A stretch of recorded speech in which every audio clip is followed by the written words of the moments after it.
Good morning. I'm Jim McDonough, Ramsey County Commissioner, and the first thing I want to say, because right now I'm just so full of emotion, it's absolutely amazing. Had an opportunity to go up into the council chambers before we came down here, and from my perspective, I'm just going to give you a spoiler alert. They are absolutely perfect. They are absolutely perfect. It is absolutely amazing in the transformation that this art is bringing to our council chambers, where the city council meets, where the county board meets. This has been quite the journey. I want to recognize Commissioner Victoria Reinhardt, who's been a part of this journey with a core group of us for over 3 years, working on how to move forward with that existing artwork, the Norton artwork that really portrayed white men in very dominant positions, and people of color, and maybe one or two women. Women weren't even reflected in the original artwork really at all. And what do we do about that? The city council meets there weekly, the public's in there for those meetings, the county board meets in there. It's a public gathering place, it's a community spot, and and the first thing you see when you walk through those doors was 4 big images that did not reflect community and did not welcome community. And how do we move forward from that? How do we, in 2020, make sure that spot, those chambers, are welcoming to everybody who walks into that room? And I think we've succeeded. I'll be interested in your feedback, good, bad, or indifferent, but I feel like we've succeeded on that process. And it's been a journey. There's all kinds of thoughts about what to do. I think at one time I heard someone just say, throw a brick through all them things, or do this, or put curtains up, or put shades up. And in the end, we stuck at it, and we really started to make good headway when we brought community to the table. When we invited community to form the task force, to work with the Historical Society, you'll hear from Chad later, and really allowing the community to shape, rather than us as elected officials to say, this is what we think needs to happen there. We gave it back to the community and said, what do you think? Help us with this process. Help us move forward here. Guide us in our decision making. Give us your thoughts about what would be the best way to move forward in dealing with that artwork. So I couldn't be more proud as a Ramsey County Commissioner. Commissioner Mattis Castillo has joined us today. I know Chair Carter's here. Welcome. All of the commissioners have been heavily involved in this, as has the city council members and the mayor's office. And I just couldn't be more proud. It's a big issue, not just nationally, but worldwide, on what do you do with art, monuments, statues, all these things that are in our community that necessarily aren't reflective of our values anymore, represent things that actually bring harm to people. How do you manage that and do it in a way that you can move forward and be prepared for the next 20, 30 years? I think we've succeeded. I see a number of the task force members out there. Thank you for your commitment to this community, and thank you for willing to be a part of that. And with that, I'd like to introduce Council President Amy Brenmo, and my friend and partner and cohort in so many different things. What a beautiful day we chose for this amazing event. Wow.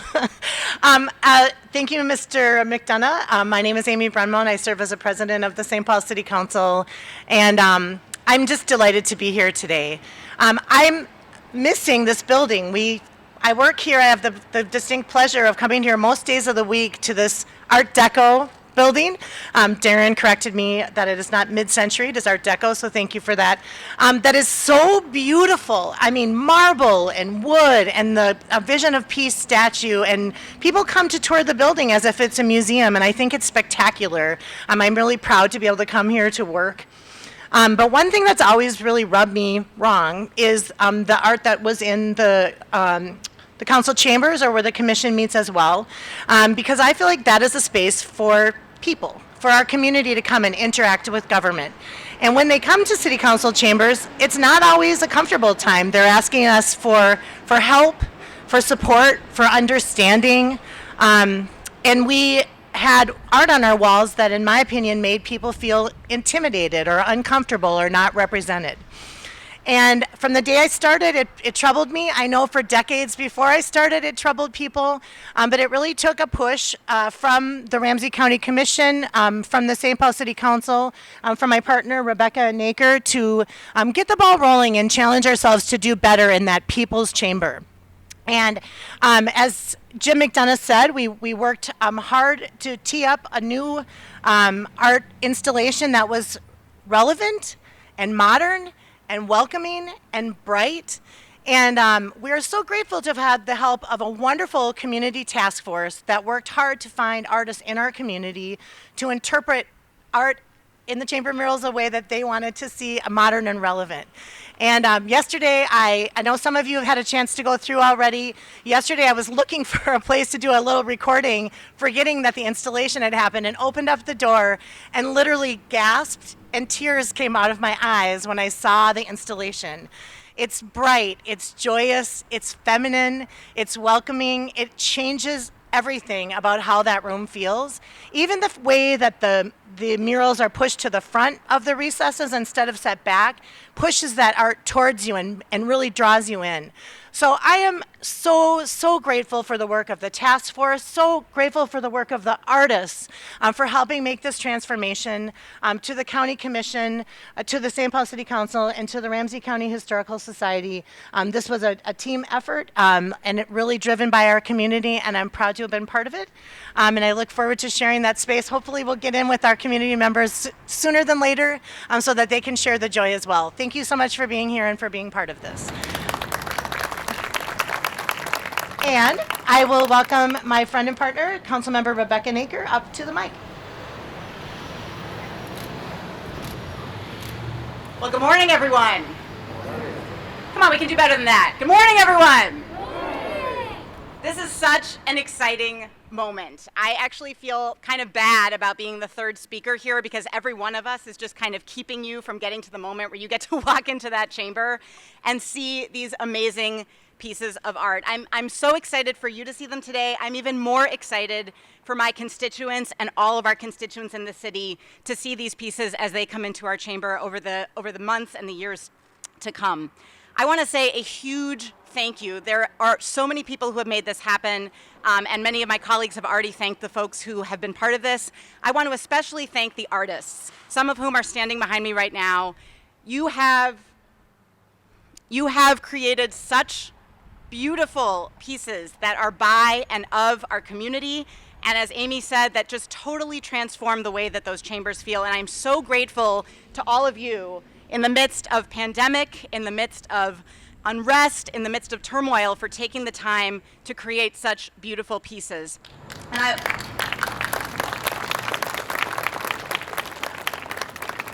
I just want to be really clear about what we're doing here today, because this is not about decoration. This is not about changing the wallpaper in the council chambers. What we are doing here today is we are recognizing that art is powerful, that context is powerful, that whose stories we choose to tell and how we choose to tell them, that matters deeply. And history is not static. It's not we choose a point in time and we say that's our history. History is changing every moment. The beautiful words that my colleagues just said, that's now part of our history. In a moment when you walk through those chambers and see that, that'll be part of our history. And our city is constantly changing too. So we need to reflect that in how we tell our stories. And what we are doing today is something that, if you're like me, if you've been living through the last 6 months in this world, you have not done in a really long time, which is to celebrate. At this moment when we wake up every day feeling more and more powerless, not knowing what's going to hit us next, we are taking this moment and this day to reclaim our agency and to say that we can choose what stories we choose to tell, and by doing so, we can change the story and we can change our world. So thank you so much for being part of this. And it's easy to have big ideas and think, oh, it'd be great to change the art in the chambers. It's a totally different thing to get it done. And for that, we have one amazing leader to thank, and I'm proud to now introduce my friend and colleague, Chad Roberts, the president of the Ramsey County Historical Society.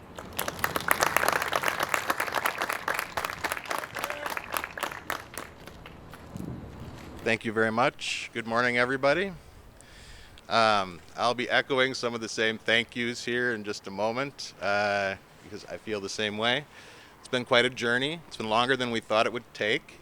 But one of the things I want to start with is I think our purpose for this entire process, which I think has been outlined pretty well, is to add new art that celebrates the people and progress of St. Paul and Ramsey County, and to do so in a way that is inclusive of the entire community today, in a way that the original murals could not be and were not. So we have ensured that the original Norton murals are well preserved and safe, but they will not be on display for a while. And perhaps they may not be on display again in the council chambers. We're not sure what will happen with that. That's why there's a future to this project that we're looking forward to very much. I also wanted to address the fact that early state immigrants to this Dakota land on which we stand have their history well represented in our museums, in our books, in our films, in public art, and in a lot of other places all around this community and all over the country. We believe that adding more of the history of our indigenous friends and families and relatives, and more of the more recent immigrants that are currently not represented in these same places in the same way, do not have the same place of pride for their work, enriches our community and provides a much more complete representation of the history of this community and the people in it.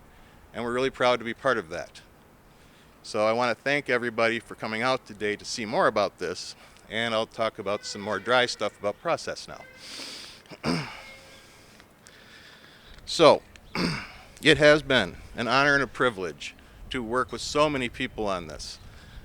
As we move forward, I also wanted to recognize, in addition to our elected officials who had the courage to take this on, our community members that participated in the task force. We had some long, drawn-out conversations. These were not all easy. There was not always perfect consensus.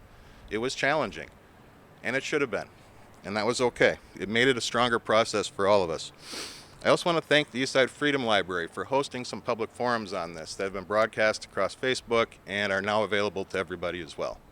And I'll mention that later today, our website, rchs.com, will include additional material related to this exhibition of art. You'll be able to see the pieces, you'll be able to see the artist statements in their entirety, and you'll also be able to see them in the shorter versions that fit on our display panels, translated into Spanish, Somali, and Hmong.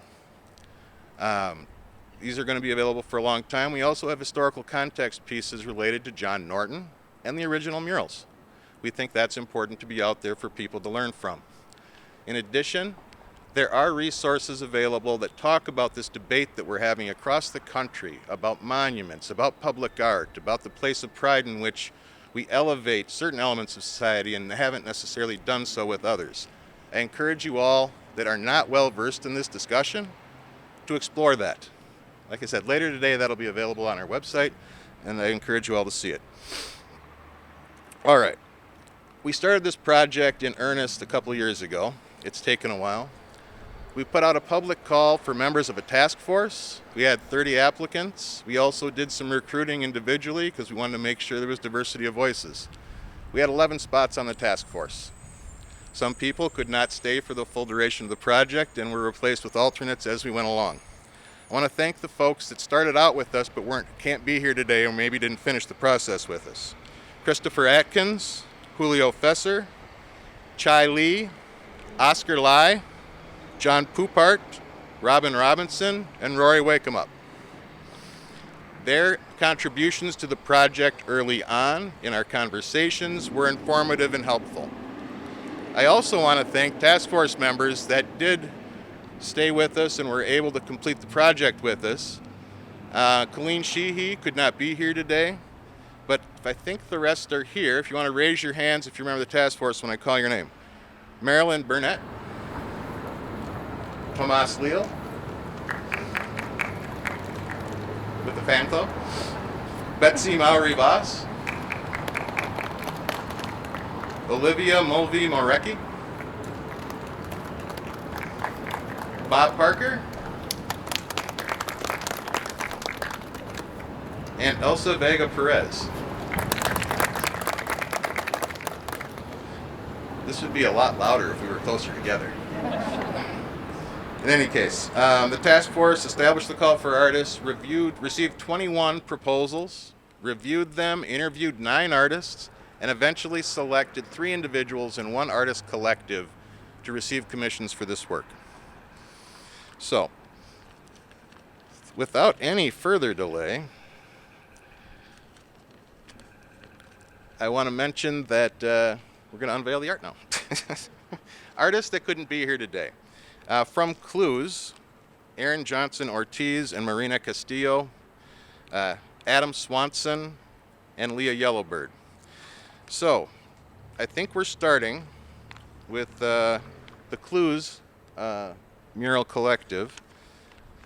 So, I think I'm bringing up somebody. Are we unveiling first? We're unveiling first.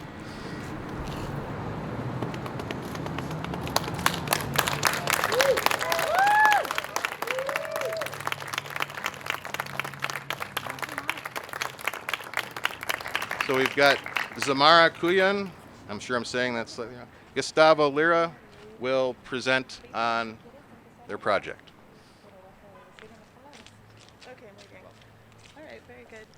Muy buenos días a todos. Yo me llamo Samara Kuyun y es un placer estar aquí con ustedes todos hoy.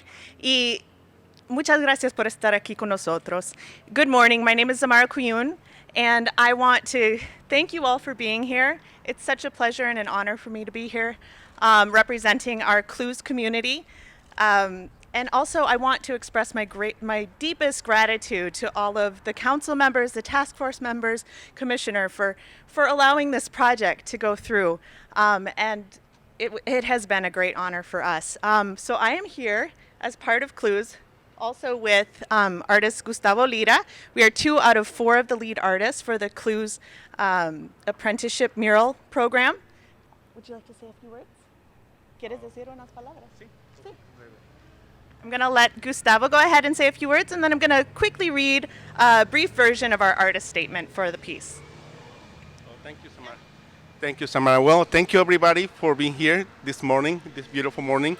And thank you all the organizers to make this possible. We feel really honored to share our vision with this public. Was mentioned before, we given what is the history now in this moment, some vision, but history always changes, right? We dream for a better future. So now Samara is going to read the statement of our piece, and well, thank you all to be here, and well, enjoy. All right. As Chad mentioned, the longer version is available on the website, but here's just a few words about our process. So the Latinx Muralism Apprenticeship at Clues, which stands for Comunidades Latinas Unidas en Servicio, developed a collectively created and community-informed mural highlighting the Latinx community in Minnesota, with a focus on Latina women in order to flesh out a more complete picture of Minnesota's past, present, and future. This team adopted a collaborative approach with lead artists Marina Castillo, Samara Kuyun, Aaron Johnson Ortiz, and Gustavo Lira. Another 10+ artists have participated in direct and indirect ways in the creation of this mural. The mural was also informed by community input, including Latino elders and young Latina women. Latinx populations, specifically those identifying as Mexican American, have been an integral part of the Minnesota story since the late 1800s and early 1900s, with the creation of vibrant communities in St. Paul, communities that were subsequently displaced and erased on multiple occasions. Our history in the state is not new, despite the way that it is often portrayed. Agriculture workers of predominantly Mexican origin have made significant economic and cultural contributions to greater rural Minnesota throughout most of the state's history. Compounded by traditions of female silencing and invisibility within male-dominated Western cultures, Latinx women find themselves doubly unseen and doubly erased within our mainstream Minnesota society. Our central allegorical figure is that of a woman, a worker, standing strong, holding her place, claiming her many accomplishments and contributions to society that are too often ignored. She wears the wings of the monarch butterfly, whose migratory path between Mexico, and the United States follows the same path traveled by many of our Latinx relatives.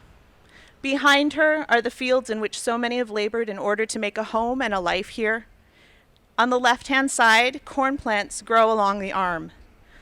A sacred food, it's an important symbol of the origin and sustenance of human life. And today, it's the #1 crop grown here in Minnesota. At the foot of the hands stand Latinx community members that represent our diversity and our heritage. Thank you very much.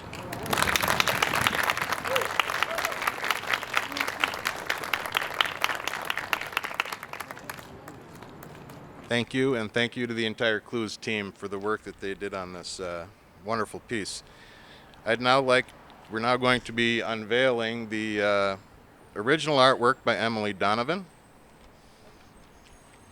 And then we will hear from Emily with her artist statement.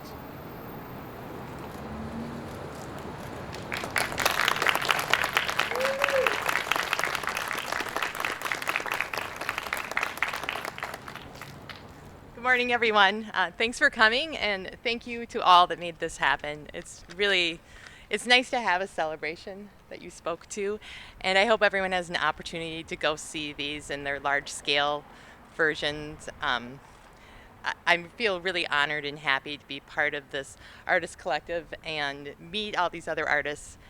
It's an honor. I'm going to read to you the statement about my piece that I created.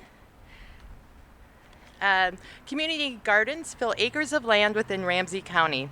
These gardens are spaces where people can gather, spend time outside, grow food sustainably, and celebrate diversity in our environment.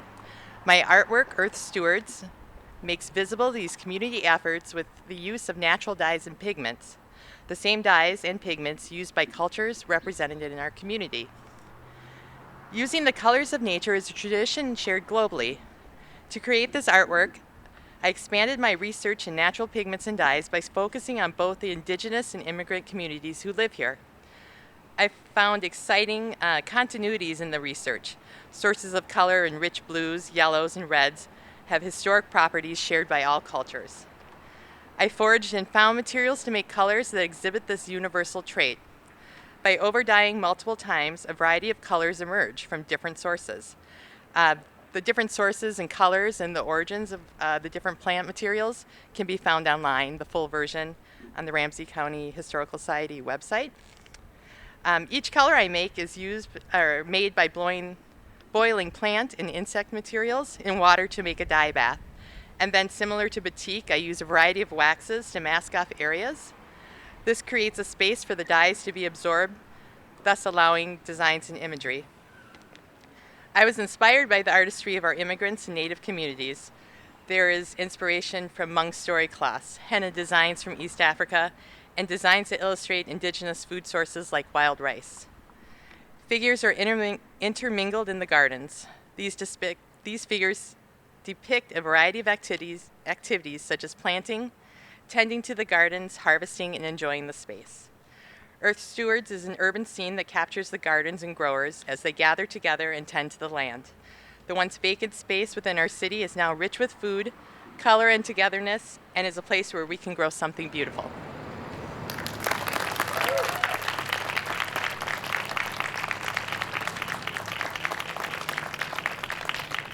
Thank you, Emily.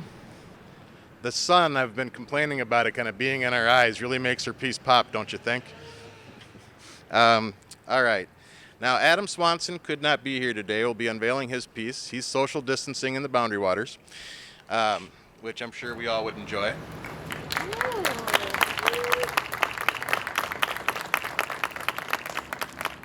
And Marilyn Burnett is going to read his artist statement. Adam Swanson's artist statement. Through much of 2019, I have been commissioned to paint murals for in and outdoor spaces around Minnesota. These projects began in consultation with community members and committees to find the cohesive imagery that engages local neighborhoods and visitors. I'm extremely grateful for this opportunity to respond to the John Norton mural about industry at the Ramsey County Courthouse. I grew up in Ramsey County, and this has been an important opportunity to share my research on Minnesota's history in order to reinterpret the John Norton murals and connect with the state's Native American and environmental activist communities. As a member of the Twin Ports Art Science Collective for the past 5 years, I have worked with local researchers studying a variety of fields, from taking water samples on the Mississippi River to touring the Spruce Climate Change Project in Grand Rapids. My membership in this collaborative has given me a rare glimpse into the wealth of important data that researchers are gathering about our local environment. I'm also a member of Duluth for Clean Water, an all-volunteer 501c4 organization seeking a healthy future for the St. Louis River and Lake Superior watershed. I was also fortunate to spend significant time at the Standing Rock protests against the Dakota Access Pipeline, listening. The goal of my painting is to celebrate my heroes and friends who are working for the future health of Minnesota. I included current industries that will carry St. Paul and the rest of Minnesota into a sustainable tomorrow.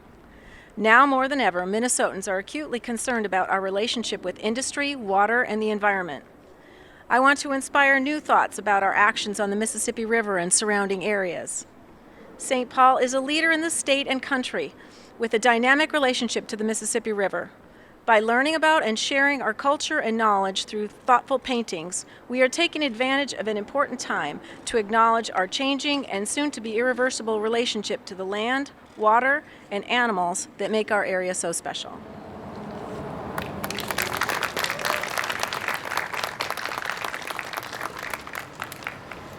Thank you, Marilyn. All right, and our final piece is by Leah Yellowbird.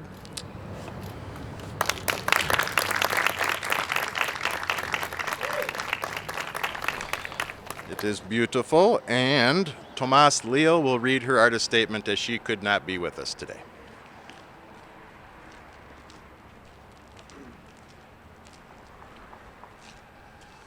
Hello, everyone. My name is Tomas Leo. I'm part of the task force committee, and I'm really grateful that I had the opportunity to sit on the board. I will read Leah Yellowbird's bio, and then I will go on to her artist statement.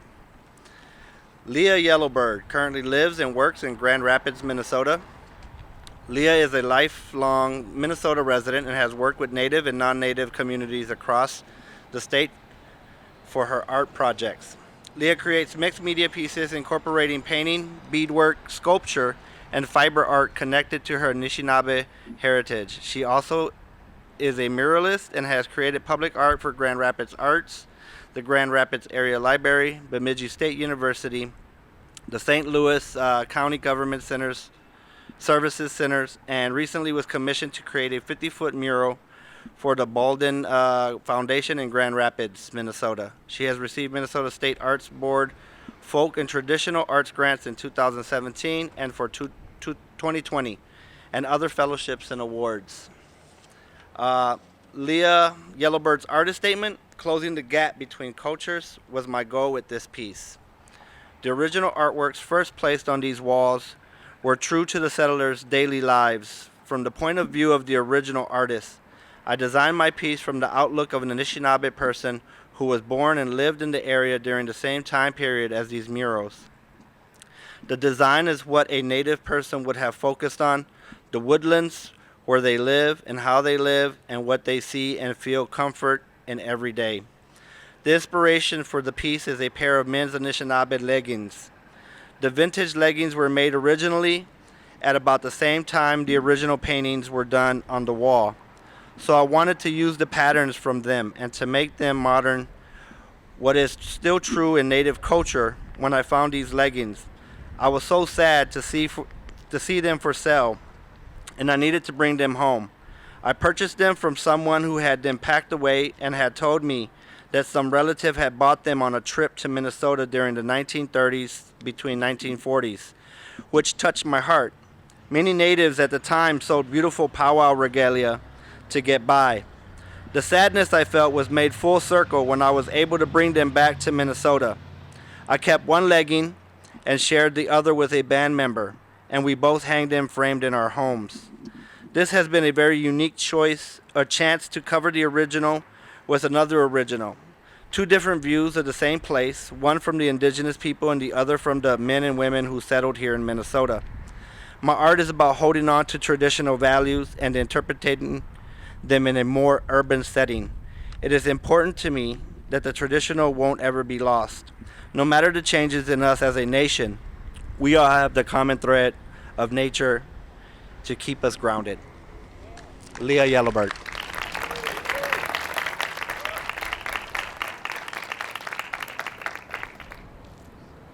All right, can we get another round of applause for all the artists?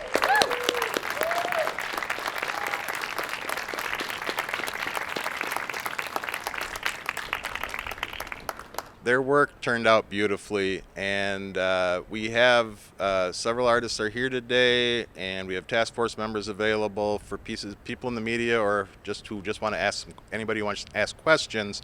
After we're done here, please come on up and talk to folks. Please respect the social distancing rules. That's the age we're living in right now.